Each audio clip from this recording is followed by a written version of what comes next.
नमस्कार दोस्तों, स्वागत है आप सभी का हमारे YouTube चैनल आर के योजना पर। यदि आप भी एक किसान हैं और प्रधानमंत्री किसान सम्मान निधि योजना का लाभ ले रहे हैं, आज की यह जानकारी आपके लिए बहुत ही ज़्यादा महत्वपूर्ण है। पीएम किसान योजना खबर। जी हाँ दोस्तों, भारत के ऐसे किसी भी किसान को नहीं दी जाएगी अब वर्ष 2023 के अंतर्गत कोई भी किस्त, यदि उन किसानों से इस प्रकार से गलतियां हो रही है और उन्होंने अपनी गलतियों को अभी तक नहीं सुधारा है। जी हां दोस्तों, ऐसे किसानों को 13वीं किस्त भी नहीं दी जाएगी, यानी कि 13वीं किस्त के 2000 रुपये भी नहीं मिलेंगे। और यदि उनके 12वीं या फिर 11वीं किस्त रुकी हुई है तो उनको वह भी नहीं दी जाएगी। अब उनका नाम हो सकता है कि पोर्टल से भी हटा दिया जाए। तो क्या कार्य आपको करना होगा और कैसे आप अपना नाम चेक कर सकते हैं? क्या आपको 13वीं किस्त के 2000 रुपये दिए जाएंगे वर्ष 2023 के अंतर्गत या फिर नहीं? संपूर्ण जानकारी डिटेल वाइज में आपको ऑनलाइन ये जानकारी मिलने वाली है। वीडियो की शुरुआत करने से पहले हमारा आपसे निवेदन है, यदि आप हमारे चैनल पर पहली बार आए हैं तो चैनल को सब्सक्राइब कर लीजिएगा। साथ ही बेल आइकन के बटन को प्रेस करना ना भूलें, ताकि जो हमारी वीडियो का नोटिफिकेशन है वह सबसे पहले आपको प्राप्त हो और आप सबसे पहले ही उसका लाभ उठा सके। चलिए दोस्तों, वीडियो की शुरुआत कर लेते हैं। देखिए, आप किसी भी राज्य के किसान हो सकते हैं।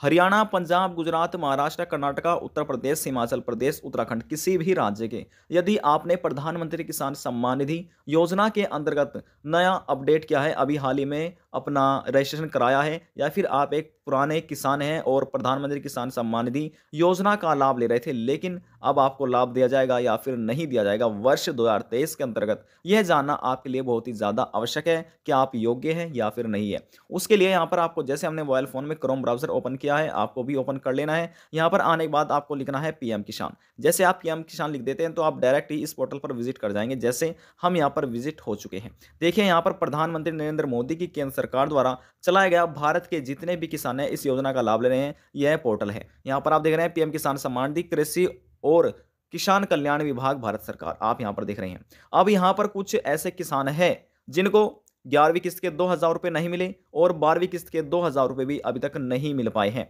सरकार द्वारा जो 12वीं किस्त ट्रांसफर की गई थी वह 17 अक्टूबर में की गई थी, 17 अक्टूबर 2022 को। अब यहाँ पर आप देखिए, यदि जिन किसानों ने अपना अभी तक ई-केवाईसी नहीं कराया तो वह ई-केवाईसी अपना ओटीपी के माध्यम से कर सकते हैं इसी पोर्टल से ही, या फिर आप नज़दीकी सीएससी सेंटर पर जाकर आप बायोमेट्रिक के माध्यम से अपना ई-केवाईसी का कार्य पूरा करा सकते हैं। ये दोस्तों, आप भी ये जानकारी यहाँ पर आके पढ़ सकते हैं। इसमें अनिवार्य रूप से लिखा हुआ है और अनिवार्य है, जितने भी किसान हैं इस योजना का लाभ ले रहे हैं। अब हम आपको नीचे स्क्रॉल डाउन लेकर आ चुके हैं और अब यहाँ पर देखिए लाभार्थी की स्थिति, आपको इस पर ही क्लिक करना है। जैसे हमने क्लिक किया, हमारे सामने कुछ इस प्रकार से जो अगला पेज है वह ओपन हो चुका है। यहाँ पर आप देख रहे हैं बेनिफिशियरी स्टेटस, आपको स्टेप बाय स्टेप समझाते हुए हम चलते हुए हैं। आवेदन करते समय, रजिस्ट्रेशन करते समय आपने मोबाइल नंबर भी दिया था, वहाँ से आपको एक आपका रजिस्ट्रेशन नंबर मिल गया होगा। आप रजिस्ट्रेशन नंबर से भी चेक कर सकते हैं या फिर मोबाइल नंबर से भी। हम यहाँ पर आपको रजिस्ट्रेशन नंबर से चेक करके दिखाते हैं। यहाँ पर हमने रजिस्ट्रेशन नंबर डाल दिया है इस कॉलम में और ये कैप्चा कोड यहाँ पर डाल दिया है। जिस प्रकार से कैपिटल में लिखा हुआ है आपको कैपिटल में लिखना है, स्मॉल लेटर में लिखना है तो आपको स्मॉल लेटर में ही यहाँ पर एक captcha code as it is डालना है। यदि आपके समझ में नहीं आया तो आप यहाँ पर क्लिक कर सकते हैं, ये चेंज हो जाएगा। अब यहाँ पर हम क्लिक करते हैं गेट डेटा पर। अब यहाँ पर हम स्क्रॉल डाउन करते हैं। देखिए दोस्तों, जैसे हमने यहाँ पर स्क्रॉल डाउन किया, यहाँ पर आप बेनिफिशियरी स्टेटस लिखा देख रहे हैं। यहाँ पर किसान का नाम देखने को मिलेगा, फार्मर का नाम किसी का दिया हुआ है, किसी का नहीं दिया हुआ। यहाँ पर जो आपने मोबाइल नंबर दिया था, मोबाइल नंबर देख सकते हैं, किस राज्य के आप एक किसान हैं, आवेदन किया हुआ है आपने, अपना जिला देख सकते हैं, आपका गांव विलेज है, आपका टाउन है, आपका वार्ड, आपका होम एड्रेस, जो भी आपने एड्रेस दिया हुआ है। अब यहाँ पर जो भी आपका रजिस्ट्रेशन स्टेटस है वह नंबर यहाँ पर आपको देखने को मिलेगा। दोस्तों, यहाँ पर आपका किस तारीख में आपने रजिस्ट्रेशन अपना कराया था वह यहाँ पर आप तारीख देख सकते हैं। उसके बाद हम आपको स्क्रॉल डाउन और करते हैं थोड़ा सा अच्छे से समझाने के लिए। देखिए, हमने यहाँ पर स्क्रॉल डाउन किया। अब यहाँ पर देख रहे हैं आधार डेमो ऑथराइजेशन, यहाँ पर जो इनका स्टेटस है वह रिजेक्ट हो गया है। यहाँ पर देखिए ई-केवाईसी भी इनका नहीं हुआ। 2 कारण इनके कंप्लीट हो चुके हैं, यानी कि जिनकी वजह से इनको 13वीं किस्त का पैसा नहीं दिया जाएगा। अब यहाँ पर देखिए जो इनका पेमेंट मोड है वह अकाउंट है, इसकी वजह से भी इनको लाभ नहीं मिलने वाला है। अब इनका लैंड सीडिंग का है वह नो है। अब देखिए जिनका ई-केवाईसी भी नहीं हुआ है और यानी कि जो आधार डेमो ऑथराइजेशन है वह रिजेक्ट हुआ है, इनको भी लाभ नहीं दिया जाएगा। और पेमेंट मोड जिनका अकाउंट है उनको भी लाभ नहीं मिलने वाला है। लैंड सीडिंग का कार्य जिनका है उनको भी लाभ नहीं मिलने वाला। यानी कि ई केवाईसी तो पहला कारण आपका हो चुका है, दूसरा कारण आपका जो आधार डेमो ऑथराइजेशन है वह आपका दूसरा हो चुका है कारण, तीसरा आपका पेमेंट मोड है जिसका अकाउंट है, और चौथा है आपका लैंड सीडिंग। ऐसे भारत के जितने भी किसान हैं उन किसानों को भविष्य में कोई भी किस्त नहीं दी जाएगी। ध्यान से समझिएगा दोस्तों, भविष्य में कोई भी किस्त नहीं दी जाएगी प्रधानमंत्री किसान सम्मान निधि योजना के अंतर्गत। अब क्यों नहीं दी जाएगी? क्योंकि ऐसे किसान अपनी गलतियां खुद कर रहे हैं, क्योंकि उन्होंने अपना ई केवाईसी नहीं कराया है। और यहां पर अब सरकार जो पेमेंट दे रही है वह आधार मोड पर दे रही है, ना कि अकाउंट मोड पर। यदि आपसे भी इनमें से कोई भी गलतियां हो रही है, आपने ई केवाईसी नहीं कराया या फिर आपने आधार यहां पर ऑथराइजेशन अपना नहीं कराया, अपना लैंड सीडिंग का कार्य अपने नहीं कराया, आपने अपने बैंक में अपना पेमेंट मोड है वह अपना आधार जमा नहीं कराया, तो इन सभी गलतियों की वजह से आपको 13वीं किस्त नहीं दी जाएगी। यदि आपकी 12वीं की है तो आपको 12वीं किस्त भी नहीं मिलने वाली है, 11वीं की है तो आपको 11वीं किस्त भी नहीं मिलने वाली है, और आपको भविष्य में कोई भी किस्त नहीं दी जाएगी।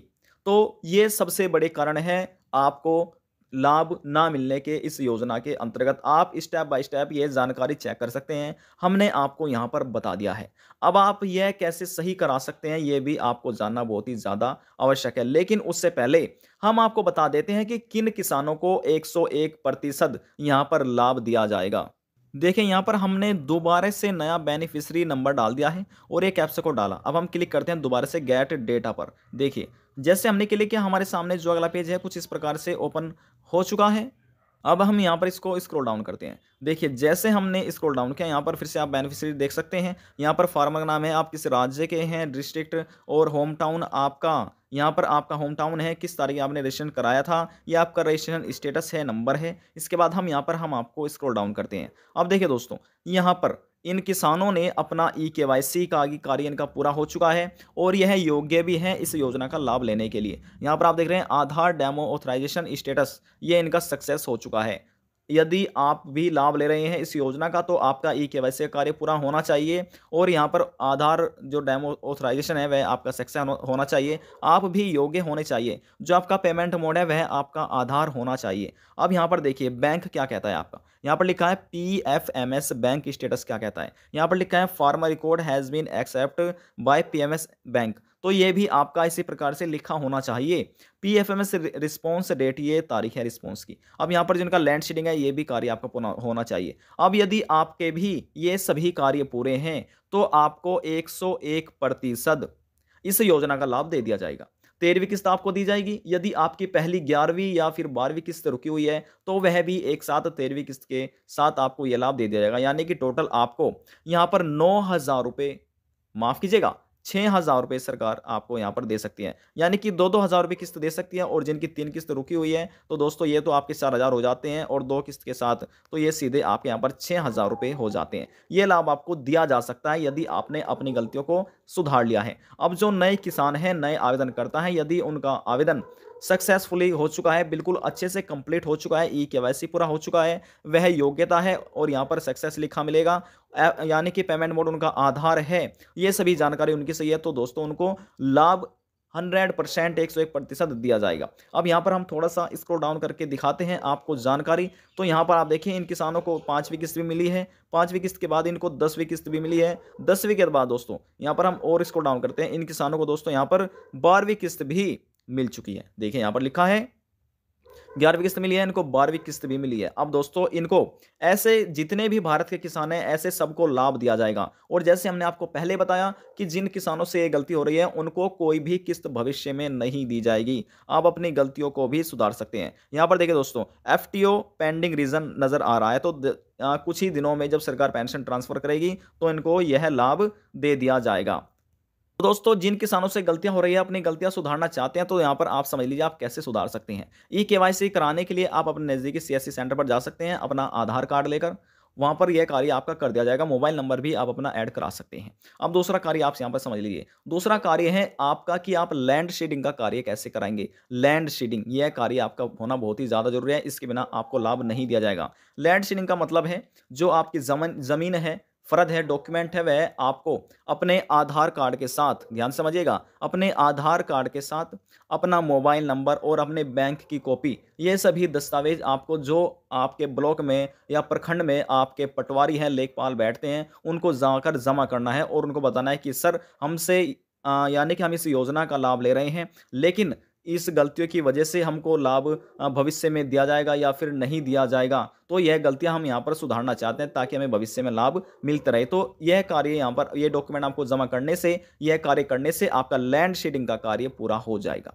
अब बात आती है कि आपका जो यहाँ पर पीएफएमएस है, वह जिनका एक्सेप्ट है या यानी कि इनवैलिड हो रहा है, बैंक रिजेक्ट कर रहा है, तो दोस्तों वहाँ पर आपको क्या कार्य करना है? वहाँ पर आपको अपने बैंक में पहले जो आपका आधार कार्ड है, Aadhaar card, mobile number, PAN card, ये दस्तावेज आपको जमा करने होंगे, अपने बैंक से लिंक कराने होंगे। तो दोस्तों ये कार्य भी आपको कर लेना है।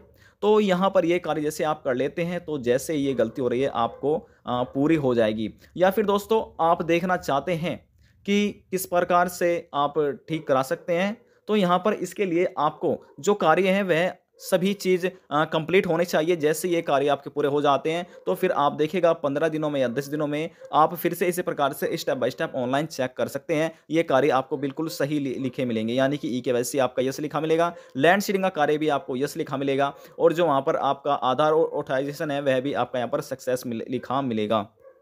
आज की जानकारी में बस इतना ही। यदि आपको हमारी दी जानकारी पसंद आई तो वीडियो को जरूर लाइक कर दीजिएगा और यदि जानकारी को लेकर मन में कोई सवाल है, कोई डाउट है, पूछना चाहते हैं, नीचे कमेंट बॉक्स में जाकर पूछ सकते हैं। सभी सवालों का जवाब आपको दे दिया जाएगा। लास्ट में निवेदन यही करेंगे, चैनल को सब्सक्राइब और साथ ही बेल आइकन के बटन को प्रेस करना ना भूलें। अब हम आपसे मिलते हैं नेक्स्ट वीडियो में एक और नई जानकारी के साथ। जब तक के लिए जय हिंद, जय भारत।